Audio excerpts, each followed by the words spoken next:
Hi everybody, welcome back to another episode of Tim Time. I'm here with my friend Dee. I'm very excited about it because this is our very first Q&A where we had asked, isn't it exciting? I know, we asked our viewers to send in some design questions, so I'm here to answer them. So let's get started. Okay, Tim, we have here a fan of yours from France. Hi, France. Her name is Sophia, and Sophia asked, what traits do you think are needed to be a good interior designer? That's a very good question. I feel listening to the client is first and foremost to get a feel for what they think they might want to happen in their space. But when you get a client and you do the initial call, what do you ask them? Do you ask them to bring something when you do or have the initial meeting? Do you say like bring pictures, bring your favorite color, bring something like that, like other designers? Sure. Well, what I like to do is I never like a client to come to my office. What I like to do is meet with them in their space. So while we're meeting, I can sit and kind of digest their space. And yes, very very good. You need to know like favorite colors, which actually not as important as colors somebody doesn't like, okay? Because people always know colors they don't like, and that's a better question that I ask. What colors don't you like? And then some other, just to get a concept of what they're looking at, depending on the scope of the project. I like to see some photos of rooms or something that they like, and then I may ask, what is it about the photo that they like? 9 times out of 10, no one can answer the question. Oh, interesting. And what that tells me is people like the color palette, the openness, something of that nature. That's what they're drawn to. And do you have customers that also say like, oh, you could change anything but my grandmother's rocking chair? So what do you do?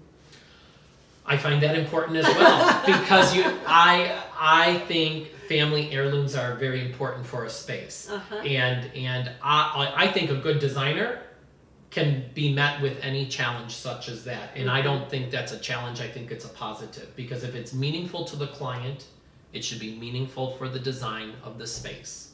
Okay, that's good. So we'll go to the next question. Okay, can I have a sip of my wine? Oh, sure. Okay, go ahead. So we have I another. talk a lot. So we have another fan. This was an internet question actually. Tom from Chicago. His question is it okay to mix photography and paintings all on the same wall? Absolutely. I think it adds to the whole vibe of the space. I find it to be a little more current, in fact. What I'd like to do, though, depending, it's hard to answer these questions blindly in a way, because I don't know what the artwork is. Is it portrait shots? Is it landscape shots? Of which are they black and white photos and all? But the general question or general rule of thumb, I believe, is that yes, you can intermingle. And what I would probably do, depending on the photography, is I'd have those all framed alike. And then the oil paintings change up in a complementary frame, and then have it more of like what I would call a museum wall. Okay. So, and not have all the same sizes next to each other, but disperse them around. Okay.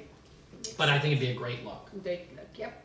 And then we have here another lady from Hong Kong, Lena. And her question is, what colors are trending for kitchens in 2017? Oh my gosh, that is so current question. I was just in Orlando for the Kitchen and Bath. We have an annual convention, and you know what color I saw in cabinetry? Do you go every year? Every year. It's a must for you. It's a must for me. Yes. It is a must for me. So that's Tim for you. Because I like to stay ahead of everything, so you need to be out there, and it's kind of a big venue to see all the current and the up and coming, and a lot of times we see things that aren't even in production yet, to kind of see where trends are going. But what I saw a lot of was blue. We've been in a gray stage. 50 Shades of Grey. 50 Shades of Grey, exactly, which I still love grays, but it's interesting because they've moved into like those beautiful blue-gray hues and stuff, just to kind of get a little bit of color instead of so clay-based. And those are the grays that I like better anyway, because I think they're maybe a little more timeless than like just a plain steel gray kind of a thing. I having a little blue in it, or like into the taupes, like those taupey grays. I think you can intermingle as time goes on other colors into the palette, and it looks timeless. And for me, that's key, is to good design should be timeless. And that's what I But then her question was for kitchens. What would you predict for bathrooms? For bathrooms, Is it the same? Do they usually hold the same colors, or they change? they generally are about the same, on the same trend level. I think right now, as a country, I think we're in this very contemporary stage, and I think it's going to be long lasting. More like the oh God, what am I thinking of? Like the mid-century modern. You see a lot of this coming into mainstream. I was doing it 4 years ago, and it was very difficult to find things. So not that I'm like always ahead, but that when I was. Yeah. So and now it's very mainstream, that mid-century modern type of thing. But you know, in design, everything circles around. It circles around. But blues, grays, that kind of palette, more so than the heavily carved and stuff of that nature. But that'll be back too. So if you have it, don't be worried. Don't change. Yeah, it all comes around. Do you? Because I have been hearing that brass or gold is coming back. Do you see that really soon, or still maybe years go? Back, or Well, it's actually, gold is like cutting edge right now. It's not mainstream by any means, but it's not our old from our parents, the brass, the shiny brass. It's more like a champagne, almost like when brushed nickel, which is still very popular. It's like a brushed gold, and that kind of color, so it's not so yellow and stuff. I did see some. Personally, I don't know if it's going to take off, but that is very current. I would love to use it sparingly though. Okay. Because I don't know if it's going to stay. Gonna stay.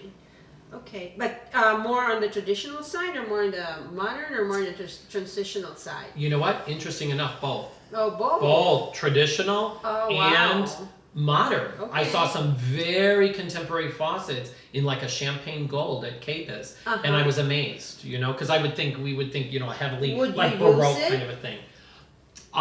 Would you use it? Would you use it for your contemporary designs, or would it be more in the silver? You'd stay more in the silver. I would stay more in the silver. Okay. Because what I think the golds are going to be is trendy.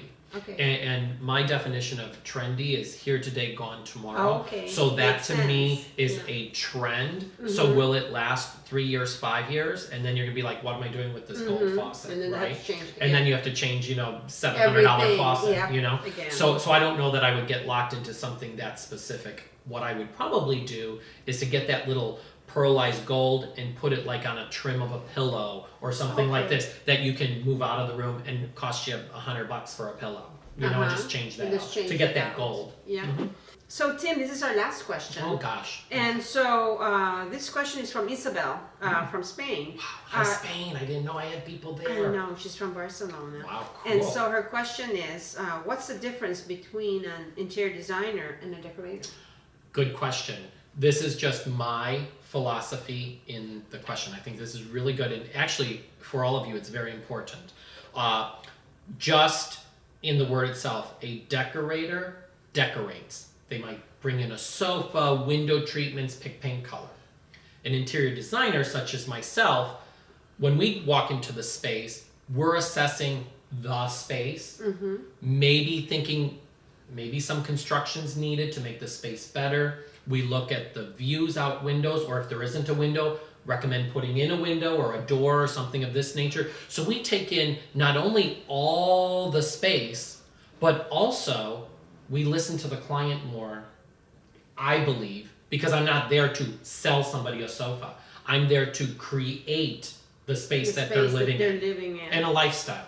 And I would say that you are more parallel to an architect and to the other tradesmen. You could talk, I would think, that's my opinion, that you are very knowledgeable. If, let's say a plumber, contractor, or somebody says this, exactly, we know how to deal with this situation. Exactly. An interior designer is working with all the trades. And I think you need all of that, you know, to encompass, you know, and to me that's the definition of a designer over a decorator, because a decorator again is just doing furnishings and what have you, and a designer is working with an architect, working with the tradesmen to build something or to install cabinetry or lighting. Electrical is important. Lighting is very important. So I think that's the biggest difference.